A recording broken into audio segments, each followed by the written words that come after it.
Guys आज का जो मैं आपके लिए टॉपिक लेके आया हूँ वो है what is CAPA, corrective action and preventive action. ये बहुत इंपॉर्टेंट टॉपिक है एज अ सेफ्टी ऑफिसर और सेफ्टी प्रोफेशनल। अगर आप कहीं पे भी इंटरव्यू के लिए भी जाते हैं तो आपसे अक्सर पूछा जाता है what is corrective action and what is preventive action. तो शॉर्ट फॉर्म में इसको कापा कहते हैं। कापा मीन्स सी ए जो है, ये C A means corrective action and P A जो है ये होता है प्रिवेंटिव एक्शन। ये है क्या बेसिकली, अगर इनकी डेफिनेशन देखी जाए, कापा की डेफिनेशन देखी जाए तो ये क्या है, सिस्टमैटिक अप्रोच है। सिस्टमैटिक अप्रोच,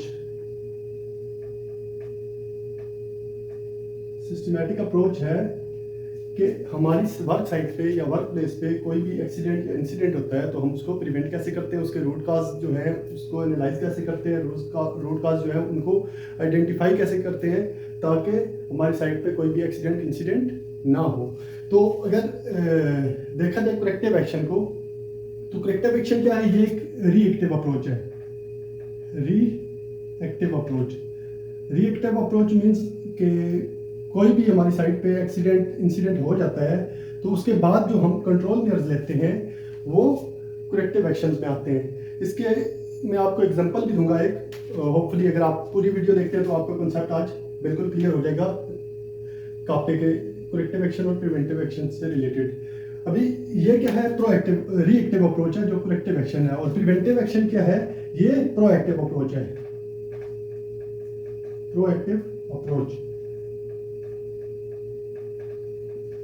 अभी ये रिएक्टिव अप्रोच क्या है और प्रोएक्टिव अप्रोच क्या है। रिएक्टिव मींस कोई भी एक्सीडेंट इंसिडेंट हमारी साइट पे हो जाता है, हमारी वर्क साइट पे कोई भी एक्सीडेंट इंसिडेंट हो जाता है, इंसिडेंट हो जाता है, अक्कर हो जाता है, उसके बाद जो हम कंट्रोल में लेते हैं, उसके बाद जो हम एक्शन लेते हैं ताकि ये एक्सीडेंट जो हुआ है या जो भी इंसिडेंट हुआ है वो नेक्स्ट टाइम ना हो, ताकि हमारी वर्क प्लेस सेफ रहे।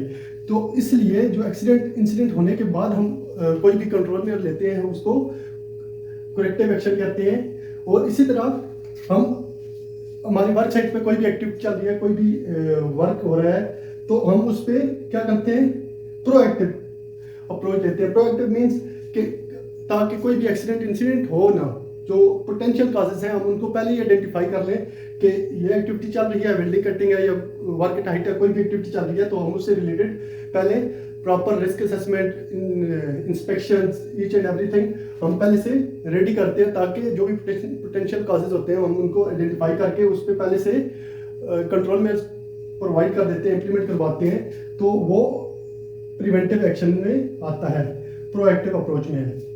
अभी एक एग्जांपल मैं आपको देता हूँ, एग्जांपल से होपफुली कि आपको कंसेप्ट अच्छे से क्लियर होगा, क्योंकि मैं बहुत लंबी वीडियो नहीं बनाऊंगा, शॉर्ट सी वीडियो में कोशिश करूंगा कि आपके जो कंसेप्ट है वो क्लियर हो। और एक जनरल एग्जांपल से आपको समझाता हूँ। लेट्स सपोज आप मार्केट से नया मोबाइल फ़ोन परचेज करते हैं, तो अभी नया मोबाइल फ़ोन आपने परचेज किया तो आपने क्या किया, साथ में उसके जो प्रोटेक्टर है, स्क्रीन प्रोटेक्टर, स्क्रीन प्रोटेक्टर भी परचेज किया। तो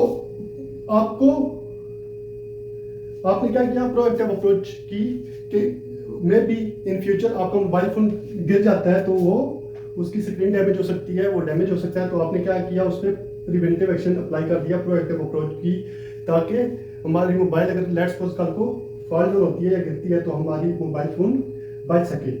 तो ये क्या हुआ, आपकी प्रिवेंटिव एक्शन हुई, आपका प्रोएक्टिव अप्रोच हुई। अभी इसी तरह लेट्स सपोज आपने मोबाइल फोन ही लिया तो आपका मोबाइल फोन गिर जाता है, आपने मोबाइल फोन परचेज कर लिया लेकिन आपने उस पर स्क्रीन प्रोटेक्टर नहीं लगवाया, तो मोबाइल फोन गिरता है तो उससे थोड़ा बहुत उसको डैमेज आता है।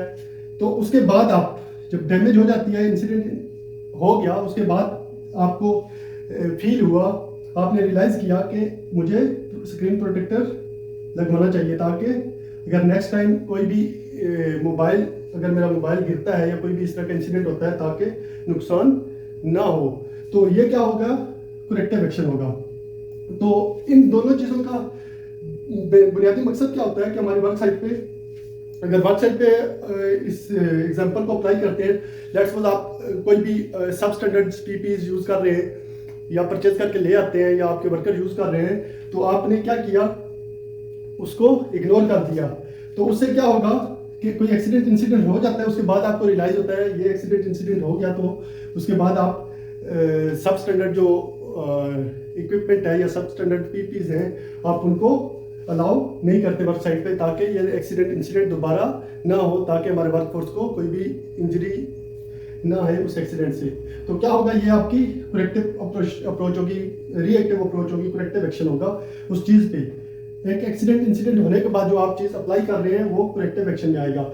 इसी तरह अगर प्रिवेंटिव में देखेंगे तो आप पहले से ही उसको पोटेंशियल जो कॉज है या पोटेंशियल हैजर्ड है, आप उसको पहले ही असेस कर लेते हैं कि एक वर्कर है वो सब स्टैंडर्ड यूज़ कर रहा है, पीपीज सेफ्टी ग्लास यूज़ कर रहा है या कोई भी चीज़, तो आपने पहले ही उसको असेस कर लिया कि ये इन फ्यूचर इससे नुकसान हो सकता है, कोई भी एक्सीडेंट इंसिडेंट होगा तो उसको ये चीज़ नुकसान पहुंचा सकती है। तो आपने उस पर पहले ही प्रोएक्टिव अप्रोच ली और उसको अलाउ नहीं किया कि ये टूल्स या ये इक्विपमेंट या ये पीपीज आप यूज़ करो साइट पे।